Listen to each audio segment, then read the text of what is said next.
যুক্তরাষ্ট্র চীনের পর বিক্রির দিক থেকে বিশ্বের সবচেয়ে বড় গাড়ির বাজার ভারতের। একই সঙ্গে দেশটির অভ্যন্তরীণ অটোমোবাইল শিল্প বিশ্বের অন্যতম সুরক্ষিত খাত।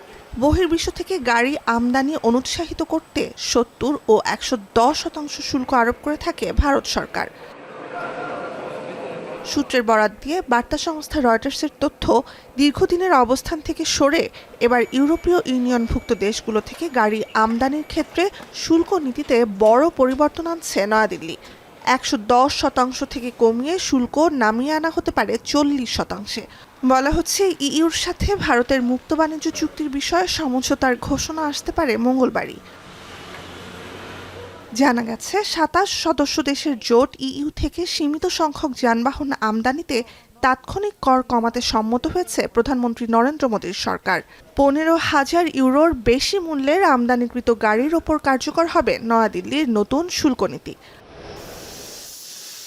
সময়ের সাথে শুল্ক কমানো হবে আরও ১০%।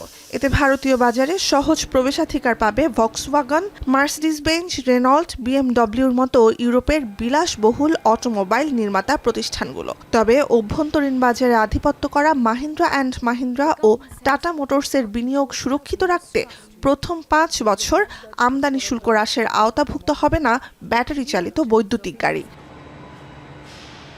এ বিষয়ে ভারতের বাণিজ্য মন্ত্রণালয় বা ইউরোপীয় কমিশন আনুষ্ঠানিকভাবে কিছু না জানালেও সম্ভাব্য চুক্তিটিকে এরই মধ্যে অভিহিত করা হচ্ছে মাদার অব অল ডিলস হিসেবে। কর কমলে আমদানিকৃত যানবাহন কম দামে বিক্রি এবং স্থানীয়ভাবে গাড়ি উৎপাদনের আগে আরও বড় পরিসরে বাজার পরীক্ষার সুযোগ পাবে ভারতীয় গাড়ি নির্মাতারা।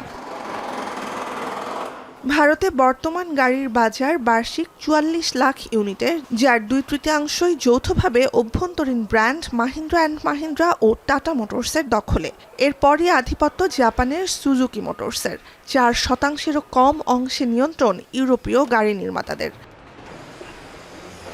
ইউরোপীয় ইউনিয়নের সাথে নতুন এ চুক্তির মাধ্যমে বস্ত্র ও অলংকার শিল্পে রপ্তানি বৃদ্ধির সুযোগ তৈরি হতে পারে ভারতের।